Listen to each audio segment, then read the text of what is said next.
एक ऐसा दिन जिसे हम पूजा की रात कहते हैं। लेकिन क्या हो अगर उसी रात एक भक्त भगवान से मुंह मोड़ ले? क्या हो अगर महाशिवरात्रि की उसी रात एक इंसान शिवलिंग तोड़ने निकल पड़े? और क्या हो अगर उसी पल स्वयं महादेव प्रकट होकर कहें, जो हुआ वह अन्याय नहीं था। आज की यह कथा भक्ति की नहीं, भक्ति के टूटने की है। उस व्यक्ति का नाम था सोमदेव।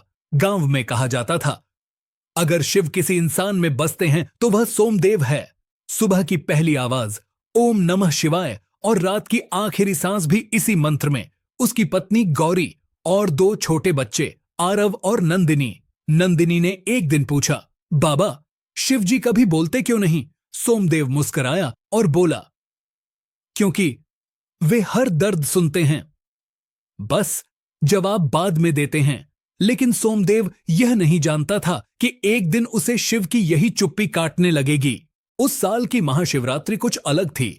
दीप बार बार बुझ रहे थे, घंटी की आवाज जैसे टूट रही थी और बिना किसी वजह सोमदेव का मन कांप रहा था। गौरी ने धीरे से कहा, आज पूजा के बाद भी मन शांत नहीं हो रहा। सोमदेव बोला, शायद यह भी परीक्षा है। उसे क्या पता था, यह परीक्षा नहीं थी, यह फैसला था। अगले दिन धरती कांपी, पहाड़ी से प्रचंड चट्टानें खिसकीं और कुछ ही पलों में सोमदेव का घर मलबे में दब चुका था। वह भागता हुआ आया और चीखा, गौरी, आरव, नंदिनी। लेकिन जवाब में सिर्फ सन्नाटा था। मलबे से एक टूटी हुई चूड़ी निकली, नंदिनी की। और उसी पल सोमदेव के भीतर कुछ हमेशा के लिए मर गया। लोग आए, किसी ने कहा पिछले जन्म का कर्म होगा, किसी ने कहा ईश्वर की माया है।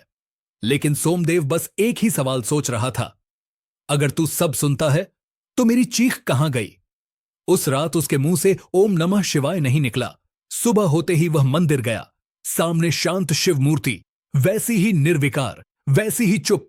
सोमदेव बोला, जब मेरे बच्चे मर रहे थे तब तू पत्थर क्यों बना रहा? और अगले ही पल मूर्ति टूट गई। गांव कांप उठा, लेकिन सोमदेव नहीं रुका।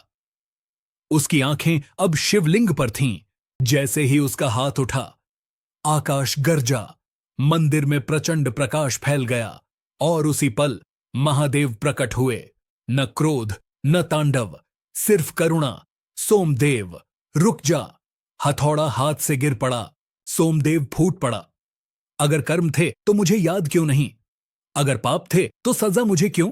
तो मेरी भक्ति सिर्फ सहने के लिए थी। महादेव बोले, कर्म सजा नहीं पूछता सोमदेव, और भक्ति कर्म नहीं मिटाती। भक्ति कर्म को झेलने की ताकत देती है। और तभी दृश्य बदल गया। एक और जन्म, एक निर्दयी शासक, टूटते घर, रोते बच्चे। महादेव बोले, जो पीड़ा तूने बांटी वही लौट कर आई।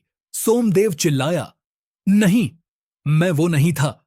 महादेव का उत्तर था, कर्म नाम नहीं पूछता। बहुत देर तक सोमदेव रोता रहा, फिर बोला, अगर यह न्याय है तो मुझे इसे सहने की शक्ति दो।